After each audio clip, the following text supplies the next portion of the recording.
Investir, épargner, faire fructifier son argent quand on a la chance d'en avoir et de pouvoir le mettre de côté.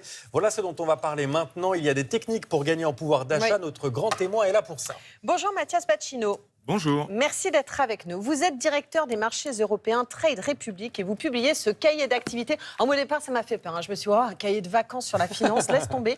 Devenir riche, ça s'apprend. C'est chez Michel Lafon et on apprend effectivement énormément de choses. Je me dis que si vous appliquez tous les conseils qu'il y a dans cet ouvrage et que vous allez nous donner dans un instant, vous devez être plein aux as. On se demande pourquoi vous êtes ici ce matin. Alors moi, j'ai appris sur le tas et en faisant. Donc, j'ai pas toujours été parfait, loin de là. Et justement, vous nous apprenez parce que vous avez eu ces expériences-là. Déjà, la question qui se pose, c'est, devenir riche, c'est une chose. C'est quoi être riche ?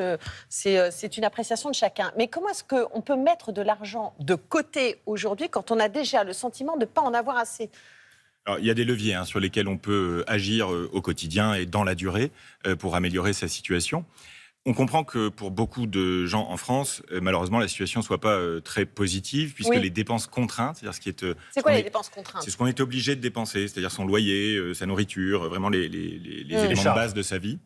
Et les dépenses contraintes sont passées d'à peu près 13% à quasiment 30% du budget global. Donc il y a entre autres une explosion des prix des loyers qui explique que pour les petits salaires dans les grandes villes, ce soit très difficile.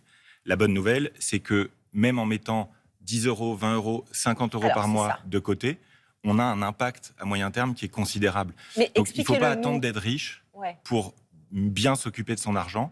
On n'a plus vraiment le temps aujourd'hui que de s'en occuper. Expliquez-nous justement, il faut mettre quoi ? 10, 15, 20 euros déjà par mois de côté, ça nous permet quoi ? Alors, il y a deux choses à savoir, je dirais, pour commencer au tout début. La première chose, c'est qu'il faut avoir 3 à 6 mois de revenus, c'est-à-dire de ce qu'on gagne, sur un livret. C'est ce qu'on appelle l'épargne de précaution.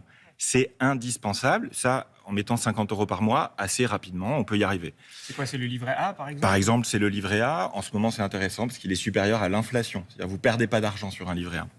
Ça, c'est très important parce que ça évite de faire des crédits à la consommation qui coûtent très cher. Vous dites que ça devrait être interdit, les crédits à la consommation. Je suis volontairement polémique et fort parce que c'est vraiment une catastrophe pour l'argent des gens. C'est une arme de destruction massive de votre épargne et de votre pouvoir d'achat à moyen terme. Donc l'épargne de précaution, 3 à 6 mois de revenus de côté, ça, c'est la base. Ensuite, on peut monter un exemple simple. Pour un Français moyen qui met 50 euros par mois pendant toute sa carrière, au moment de sa retraite, il a de quoi compléter exactement sa retraite pour avoir 100% de taux de remplacement. C'est-à-dire, la retraite égale mon dernier salaire, ce que chacun peut souhaiter. Donc, avec 50 euros par mois, pendant sa carrière, on complète sa retraite efficacement. Il ne faut pas croire qu'il faut attendre d'être riche pour s'y mettre. C'est comme ça qu'on pourra protéger le pouvoir d'achat des Français à long terme. Ah, ça, c'est pour les jeunes, parce que vous nous parlez des jeunes qui peuvent s'y prendre dès maintenant, mais nous... C'est trop tard. C'est un peu trop tard. Non, en fait, on peut commencer dès maintenant à mettre de l'argent de côté, même si on ne l'a pas encore fait. La première chose qu'on peut commencer à faire, quel que soit son âge, c'est à prendre son argent en main. Et si on est déjà avancé dans la vie, on a peut-être des enfants. Auquel cas, en l'apprenant pour soi-même, on peut l'apprendre à ses enfants. L'important avec l'argent, c'est de prendre les bons réflexes, si possible, dès le début. Je vais vous poser des questions hyper simples. Cet argent, il faut le mettre où ? On le met sur un compte en banque ou on le met en billets sous son matelas ? Parce qu'en ce moment, on nous explique que les temps sont durs. Il faut le mettre sur un compte en banque et idéalement sur un compte en banque qui rapporte. Rémunéré. Voilà, il y a l'inflation qui est là, qui est énorme depuis le Covid. Il y a plus de 15% d'inflation en France depuis le Covid au global. Donc l'inflation, c'est une catastrophe pour votre argent à long terme. Donc surtout pas sous le matelas, parce que littéralement, vous perdez de l'argent tous les ans en faisant ça. En revanche, on peut demander à sa banque, je veux un compte rémunéré. On doit demander à sa banque, je veux que mon argent travaille. Parce que la réalité, c'est que l'argent des comptes courants des Français, c'est-à-dire à peu près 500 milliards d'euros d'or, et en face, il y a 15% d'inflation depuis le Covid.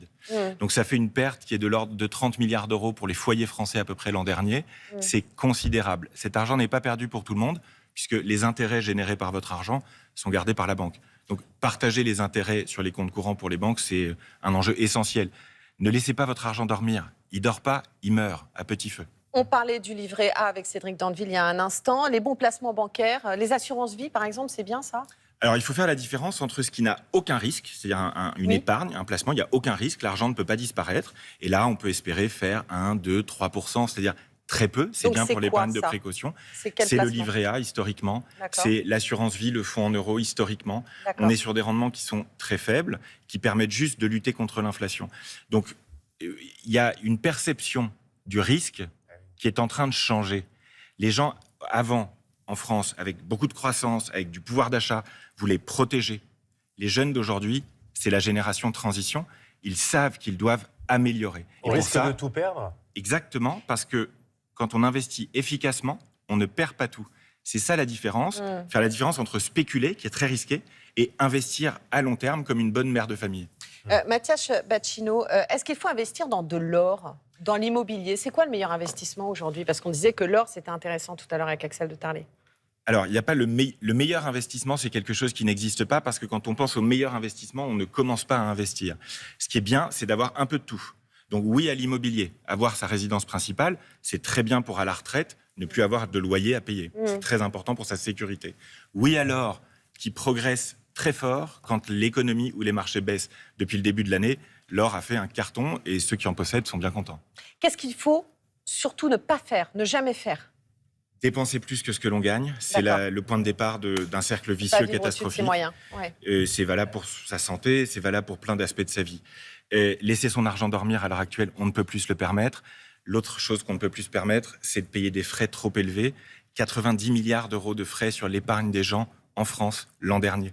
C'est plus possible, on a besoin que notre épargne travaille davantage. C'est quoi ces frais? C'est les frais bancaires?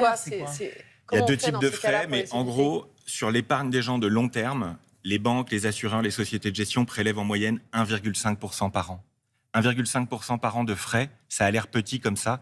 C'est en fait la totalité de votre investissement au bout de 26 ans. Mais on fait comment pour les éviter, ces frais? Eh bien, on renégocie, on se forme pour être en capacité de challenger son banquier. Son banquier, c'est un commercial, c'est pas toujours un conseiller. Oui, donc il faut être capable de lui répondre et de comprendre ce qu'il raconte. Si vous ne comprenez pas, ne vous sentez pas coupable, c'est pas de votre faute, c'est lui qui vous a mal expliqué. Donc à nous aussi d'apprendre grâce à vos ouvrages. Dernière question, qui gère le mieux les budgets en France, les hommes ou les femmes? Donc j'ai appris ça hier. Alors, les femmes... allez-y, vite. C'est un message très important pour moi. Les femmes investissent mieux que les hommes à long terme. On l'a prouvé chez Trade Republic, c'est 2% de rendement par an depuis 3 ans dans toute l'Europe sur des millions de gens avec leur vrai argent. C'est essentiel parce que 2% de plus par an, c'est 100% de plus au bout de 21 ans. Donc c'est 2 fois plus de retraite.